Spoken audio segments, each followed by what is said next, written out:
साल 1996, 13 अगस्त की तारीख, शाम का वक्त था। समाजवादी पार्टी के पूर्व विधायक जवाहर यादव उर्फ जवाहर पंडित सफ़ेद रंग की मारुति कार लेकर सुभाष चौराहे से पत्थर गिरजाघर की तरफ बढ़ रहे थे। गाड़ी गुलाब यादव चला रहे थे और कल्लन यादव जवाहर के साथ पीछे वाली सीट पर बैठे थे। पीछे एक टाटा सूमो लगी थी।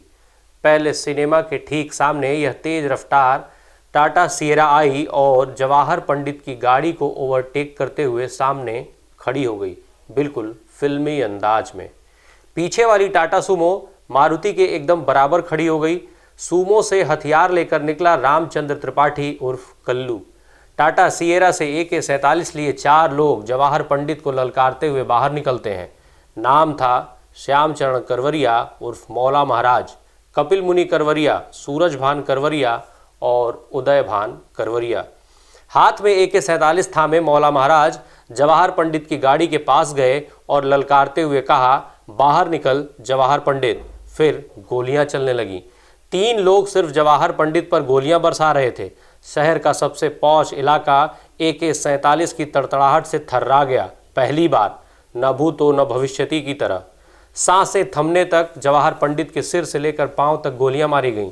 जब मौला महाराज को लग गया कि जवाहर का काम तमाम हो गया, तब जाकर सब वहां से निकले। जवाहर के बगल में बैठे कल्लन यादव बुरी तरह से घायल होने के बाद भी बच गए। हालांकि कुछ महीने के बाद ही बीमारी के चलते कल्लन की मौत हो गई। नमस्कार, उत्तर प्रदेश के सियासी किस्सों वाली हमारी सीरीज राजनीति में आपका स्वागत। आज के इस अंक में बात एक ऐसे किस्से की जो फिल्मी अंदाज में हुआ, बिल्कुल फिल्मी तरीके से हुए एक ऐसे हत्याकांड की जिस हत्याकांड ने उस घर के महिलाओं को दहलीज लांग नेता बना दिया, राजनीति में आने के लिए मजबूर किया।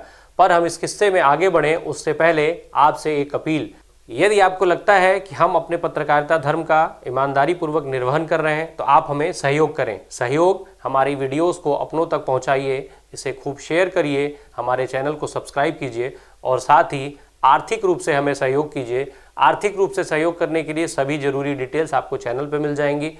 आप हमारी सदस्यता ले सकते हैं, हमें सब्सक्राइब करें। सदस्यता के जो प्लान्स हैं वो आपको चैनल पे सारा डेटा उसका उपलब्ध है। बहरहाल, ऊपर जो मैंने आपको किस्सा बताया वो कहानी का अंत नहीं था, केवल एक हिस्सा था। अंत जानने के लिए जरूरी है शुरुआत जानना। इस कहानी की शुरुआत होती है प्रयागराज के पड़ोसी जौनपुर जिले से। जवाहर यादव मूल रूप से जौनपुर जिले के एक छोटे से गांव खैरतारा के रहने वाले थे। पूजा पाठ व धार्मिक क्रियाकलापों में खूब मन लगता, इतना कि करीबी उन्हें पंडित कहकर बुलाने लगे। धीरे धीरे यही पंडित उनका टाइटल बन गया। समय के साथ जवाहर की गिनती क्षेत्र के दबंग और प्रभावी लोगों में होने लगी। कद काठी से हंसपुस जवाहर की टोली भी उसी हिसाब की थी। जवाहर ने बचपन से ही बड़ा आदमी बनने की ख्वाहिशें पाल रखी थीं, लेकिन छोटा शहर जवाहर के सपनों को उड़ान नहीं दे पा रहा था। सपनों को उड़ान देने गांव से चले आए प्रयागराज। साल था 1981। शुरू में मंडियों में बोरी सिलने का काम करते थे। लोगों से सुना कि शराब के धंधे में खूब पैसा है। फिर क्या था, जवाहर ने दारू के ठेकेदारों से मेलझोल बढ़ाया, धंधा सीखा और धंधे में उतर पड़े। खूब पैसा बनाने लगे। जब पैसा आया तो पावर की तलब लगने लगी। राजनीति में जाना तय हुआ। राजनीति में जाने के नए नए रास्ते तलाशे जाने लगे। लोगों से मिलना जुलना और संपर्क बढ़ता गया। फिर किसी माध्यम से मुलायम सिंह यादव तक पहुँचे। साल 1989 में जवाहर ने मुलायम सिंह यादव से मुलाकात की और मुलाकात ऐसी कि उनके भक्त हो गए। धीरे धीरे मुलायम के इतने करीब होते गए कि इलाहाबाद के खास लोगों में मुलायम सिंह की टीम में भी बेहद खास हो गए। 1991 के चुनाव में झूंसी से चुनाव लड़े पर हार गए, मात्र 642 वोटों से। हार के बाद भी जवाहर ने क्षेत्र नहीं छोड़ा, काम करते रहे। नतीजा ये हुआ कि 1993 के चुनाव में जीत मिली। 26,841 वोटों से चुनाव जीतकर जवाहर पहली बार विधानसभा पहुंचे। विधायक जवाहर की ताकत बेहिसाब बढ़ने लगी। अब जिसे चाहते उसे ठेका दिलवाते। इसी दौर में जवाहर की नज़र यमुना के बेशकीमती बालू पर पड़ी, पर वहां पहले से ही बेहद ताकतवर बाहुबली करवरिया परिवार का कब्जा था। पर जवाहर भी अब कोई मामूली इंसान नहीं थे, माननीय हो चुके थे, वो भी सत्ताधारी दल के। इतना ही नहीं, मुख्यमंत्री के बेहद करीब, मुख्यमंत्री मुलायम सिंह यादव के खासम खास। फिर होना क्या था, पहुंच गए यमुना की घाट पर उस सफ़ेद सोने की तलाश में, सफ़ेद सोने पर कब्जा करने के लिए। अब जो होना था उसका अंदाजा तो आप सब लगा ही चुके होंगे। जवाहर के लिए वहां कब्जा करना तो दूर, घुसना भी आसान नहीं था। उस पूरे कारोबार पर श्याम नारायण करवरिया उर्फ मौला महाराज का कब्जा था। मौला महाराज का परिवार कौसाम्बी का था। कौसाम्बी उस समय अलग जिला नहीं था, हिस्सा था प्रयागराज का। उनके पिता जगत नारायण करवरिया का वहां खूब नाम था। उस क्षेत्र के बड़े और दबंग लोगों में उनकी गिनती होती थी। पर मौला महाराज अपने भाई विशिष्ट नारायण करवरिया के साथ प्रयागराज में बस गए थे। रियल एस्टेट का कारोबार जमाने के बाद नज़र पड़ी बालू खनन पर, फिर उस पर भी कब्जा जमाया और इस कारोबार में उनका पूरा परिवार लग गया। पर कहावत है ना, जिसकी लाठी उसी की भैंस। हुआ भी यही। सत्ता के करीबी जवाहर ने एक एक करके सारे ठेके हथियाना शुरू कर दिए। एक एक कर वो सारे सरकारी ठेके अपने नाम कराते गए। तमाम ज़मीनें भी उन्होंने अपने नाम कर ली। ज़मीनों की लेन देन के भी कई किस्से उनके लिए बेहद मशहूर हैं। बहरहाल करवरिया परिवार के पास घाट तो था, पर रास्ता नहीं था। ट्रक जवाहर पंडित की ज़मीन से गुजरा तो रोक दिया गया। फिर शुरुआत हुई सुलह सपाटे की। सुलह सपाटे के लिए दोनों गोल एक दूसरे के आमने सामने बैठे, पर मामला सुलझने के बजाय और बिगड़ गया। जवाहर पंडित ने मौला महाराज पर राइफल तान दी। फिर उसके बाद कहा कि अपनी बालू चाहे हेलीकॉप्टर से उठाओ, पर मेरी ज़मीन से तुम्हारा एक भी ट्रक गुजरने नहीं दूंगा। इसके बाद बालू खनन पर जवाहर पंडित का कब्जा हो गया। पर यहाँ से शुरू हुई करवरिया परिवार और जवाहर की अदावत। दिल में बदले की आग दबाए करवरिया समय का इंतजार करने लगे। इसी बीच साल 1995 में समाजवादी पार्टी की सरकार गिर गई और उत्तर प्रदेश में राष्ट्रपति शासन लग गया। करवरियाओं को मौका मिला और फिर वो हुआ जो ऊपर आपने सुना था। 13 अगस्त 1996 को जवाहर पंडित की गोली मारकर हत्या हो गई। जवाहर पंडित के भाई सोलाकी यादव ने नामजद मामला दर्ज कराया। जवाहर की हत्या दिन दहाड़े हुई, बहुतों ने देखा, पर फिल्मी अंदाज में हुए इस हत्या की गवाही में डर से कोई आगे नहीं आया, बिल्कुल फिल्मों की ही तरह। कुछ दिनों बाद मौला महाराज की मौत हो गई। बाकी बचे 4 लोगों ने उस समय ये कहा कि घटना के समय वे शहर में ही नहीं थे, पर यह उपाय काम ना आ पाया। कोर्ट ने सबूत मांग लिया, कोई दे नहीं पाया, लिहाजा सबको दोषी करार दिया गया। 4 नवंबर 2019 को कोर्ट ने चारों आरोपियों, पूर्व सांसद कपिल मुनि करवरिया, पूर्व विधायक उदय भान करवरिया, सूरज भान करवरिया और रामचंद्र उर्फ कल्लू को उम्र कैद की सजा सुना दी। 7,20,000 रुपए का जुर्माना भी लगाया। अब चारों जेल में हैं, सजा काट रहे हैं।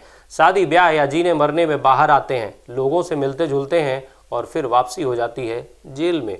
इर्द गिर्द भारी पुलिस बल रहता है, फिर वो चाहे लोगों की सुरक्षा के लिए हो, इनकी रक्षा के लिए हो या इन्हें रोकने के लिए। जवाहर पंडित की हत्या के बाद साल 1996 में उत्तर प्रदेश में विधानसभा के चुनाव हुए। समाजवादी पार्टी ने जवाहर की पत्नी विजमा यादव को झूंसी से चुनाव लड़ाया।